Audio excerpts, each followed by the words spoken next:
வணக்கம். நீங்க இப்ப கிரிப்டோ வாங்கிட்டீங்க. சூப்பர். ஆனா, அத எங்க பாதுகாப்பா வச்சுக்குதுன்னு ஒரு குழப்பம் இருக்கா? கவலைப்படாதீங்க. இன்னைக்கு நம்ம உங்க டிஜிட்டல் சொத்துக்கள சேமிக்கிறதுக்கான 2 முக்கியமான வழிகள பத்தி தான் பார்க்க போறோம். ஒண்ணு எக்ஸ்சேஞ்ச், இன்னொன்னு வாலெட். இதுல எது உங்களுக்கு சரியா இருக்குன்னு வாங்க விரிவா பார்க்கலாம். சரி, முதல்ல ஒரு முக்கியமான கேள்வியோட ஆரம்பிக்கலாம். நீங்க காசு குடுத்து வாங்குன கிரிப்டோ உண்மையிலேயே உங்களுக்கு தான் சொந்தமா? அதோட முழு கண்ட்ரோலும் உங்ககிட்ட தான் இருக்கா? இது எதுவும் டெக்னிக்கலான கேள்வி கிடையாது. இது உங்க முதலீட்டோட பாதுகாப்பு சம்பந்தப்பட்ட ரொம்ப ரொம்ப முக்கியமான ஒரு விஷயம். முதல்ல நம்மள பலரும் பயன்படுத்துற ஒரு ஆப்ஷனை பத்தி பார்த்துடலாம். அதுதான் கிரிப்டோ எக்ஸ்சேஞ்ச். இதை சிம்பிளா சொல்லணும்னா, நம்ம பணத்தை எல்லாம் எப்படி பேங்க்ல வைக்கிறோமோ அதே மாதிரி கிரிப்டோவை வைக்கிற ஒரு பேங்க்னு நினைச்சுக்கோங்க. இது ரொம்ப வசதியானது தான். ஆனா இதுல நம்ம கண்டிப்பா தெரிஞ்சுக்க வேண்டிய சில விஷயங்கள் இருக்கு.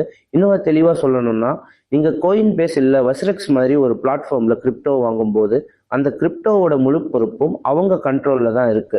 நீங்க அதை எப்ப வேணாலும் யூஸ் பண்ணலாம். ஆனா அதோட உண்மையான கட்டுப்பாடு அந்த நிறுவனத்துக்கிட்ட தான் இருக்கு. அதாவது ஒரு எக்ஸ்சேஞ்ச்ல உங்க கிரிப்டோ இருக்கும்போது அதோட பாதுகாப்புக்கு நீங்க அந்த கம்பெனியை முழுசா நம்பி இருக்கீங்க. அவங்களோட செக்யூரிட்டி சிஸ்டம்ஸ் நம்பி இருக்கீங்க. ட்ரேடிங் பண்றதுக்கு, அதாவது வாங்கி விற்கிறதுக்கு இது ரொம்பவே வசதியா இருக்கும். ஆனா ஞாபகம் வச்சுக்கோங்க, உங்க பணத்தோட அதிகாரம் அவங்க கையில தான் இருக்கு. சரி, இப்போ அடுத்த ஆப்ஷனுக்கு வருவோம். அதுதான் கிரிப்டோ வாலெட். இதை எப்படி கற்பனை பண்ணிக்கலாம்னா, உங்க வீட்டுல தான் நீங்க வச்சிருக்கிற ஒரு பர்சனல் லாக்கர் மாதிரி. அந்த லாக்கரோட சாவி உங்ககிட்ட மட்டும்தான் இருக்கும். வேற யார்கிட்டயும் இருக்காது.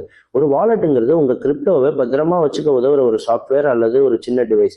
ஆனா அதோட உண்மையான பவரே அது உங்க பிரைவேட் கீகளை நிர்வகிக்கிறதுல தான் இருக்கு. அந்த பிரைவேட் கீ அப்படிங்கிறது என்னன்னு பார்க்கலாம். இதை நல்லா மனசுல பதிய வச்சுக்கோங்க. ஒரு பிரைவேட் கீ அப்படிங்கிறது உங்க டிஜிட்டல் பணத்துக்கான ஒரு மாஸ்டர் பாஸ்வேர்டு மாதிரி. இந்த கீ யார்கிட்ட இருக்கோ அவங்க கிட்ட தான் அந்த பணத்தோட முழு கட்டுப்பாடு இருக்கும். நீங்க ஒரு வாலெட் பயன்படுத்தும் போது அந்த கீ உங்ககிட்ட மட்டும்தான் இருக்கும். வேற யாருக்கிட்டையும் கிடையாது. இப்போ நாம ஒரு முக்கியமான கட்டத்துல நிக்கிறோம்.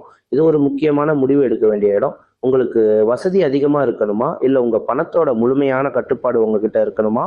இதுக்குள்ள இருக்கிற ரிஸ்க் கண்ட்ரோல் என்னன்னு பார்க்கலாம். இதுதான் ஒரு எக்ஸ்சேஞ்ச்ல இருக்கக்கூடிய உண்மையான ஆபத்து. ஒருவேளை அந்த நிறுவனம் ஏதாவது தப்பா செஞ்சிட்டாலோ இல்ல பணத்தோட ஓடி போகணும்னு முடிவு பண்ணிட்டாலும் நம்ம பணம் மொத்தமா போறதுக்கு வாய்ப்பு இருக்கு. கொஞ்சம் வருஷம் முன்னாடி நடந்த FTX வீழ்ச்சி இதுக்கு ஒரு பெரிய உதாரணம். ஆனா இதுக்காக நம்ம எல்லா எக்ஸ்சேஞ்ச் பார்த்து பயப்படணுமா? நிச்சயமா இல்ல. FTX மாதிரி சம்பவங்கள் ரொம்பவே அரிதான் நடக்கக்கூடியது. கோயின்பேஸ் மாதிரி பெரிய உலக புகழ் பெற்ற எக்ஸ்சேஞ்ச் எல்லாம் அரசாங்கத்தால ரொம்ப கடுமையா கண்காணிக்கப்படுது. அதனால ஒரு விதத்துல உங்க பணம் அங்க பாதுகாப்பாகவும் இருக்கு. இந்த அட்டவணை எல்லாத்தையும் ரொம்ப சுருக்கமா சொல்லுது பாருங்க. இந்த கண்ட்ரோல்னு பார்த்தா எக்ஸ்சேஞ்ச்ல அந்த பிளாட்ஃபார்ம் தான் கட்டுப்படுத்துக்குது. ஆனா வாலெட்ல முழு கண்ட்ரோல் உங்ககிட்ட தான் இருக்கு. இதுல இருக்கிற பிளஸ் என்னன்னா, எக்ஸ்சேஞ்ச் ரொம்ப வசதியானது, வாலெட் உங்களுக்கு முழு உரிமையை கொடுக்குது. மைனஸ், எக்ஸ்சேஞ்ச்ல நான் முன்னாடியே சொன்ன மாதிரி பாதுகாப்பு ஆபத்து இருக்கு.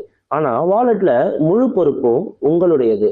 அதாவது உங்க உங்க பிரைவேட் கீ நீங்க தொலைச்சிட்டீங்கன்னா உங்க பணமும் தொலைஞ்ச மாதிரி தான். அப்போ இதுக்கு என்னதான் தீர்வு? ஒன்ன விட்டுட்டு இன்னொன்னு தேர்ந்தெடுக்கணுமா? இல்லவே இல்லை. இதை ரெண்டையும் புத்திசாலித்தனமா பயன்படுத்துறதுக்கு ஒரு சிறந்த வழி இருக்கு. ஆமாங்க, இதுதான் இன்னைக்கு நம்ம கத்துக்க வேண்டிய முக்கியமான பாடம். நீங்க எக்ஸ்சேஞ்ச் அல்லது வாலெட்னு ஏதாவது ஒண்ணு தேர்ந்தெடுக்க வேண்டிய அவசியமே இல்லை. ஒரு ஸ்மார்ட்டான முதலீட்டாளரா இருக்கணும்னா நீங்க ரெண்டையுமே பயன்படுத்தணும். இது ஒரு ரொம்ப சிம்பிளான ஆனா பவர்ஃபுல்லான ஸ்ட்ராட்டஜி. நீங்க அடிக்கடி வாங்கி விற்கிற மாதிரி ட்ரேடிங் பண்றதுக்கு தேவையான கொஞ்சம் பணத்தை மட்டும் எக்ஸ்சேஞ்ச்ல வச்சுக்கோங்க. உங்களோட நீண்ட கால சேமிப்பு, அதாவது இப்போதைக்கு விற்கிற ஐடியாவே இல்லாத கிரிப்டோக்களை உங்க சொந்த வாலெட்டுக்கு மாத்தி ரொம்ப பத்திரமா வச்சுக்கோங்க. இதுதான் ரொம்ப பாதுகாப்பான புத்திசாலித்தனமான வழி. இப்போ உங்களுக்கு எக்ஸ்சேஞ்ச் என்ன, வாலெட் என்ன, அதுக்குள்ள இருக்கிற வித்தியாசம் என்னன்னு ஒரு தெளிவு கிடைச்சிருக்கும்னு நம்புறேன். எப்பவும் மதிய ஞாபகம் வச்சுக்கோங்க, உங்க டிஜிட்டல் சொத்துக்களோட பாதுகாப்பு உங்க கையில தான் இருக்கு. வசதியா, கட்டுப்பாடா, இல்ல ரெண்டுமே வேணுமா?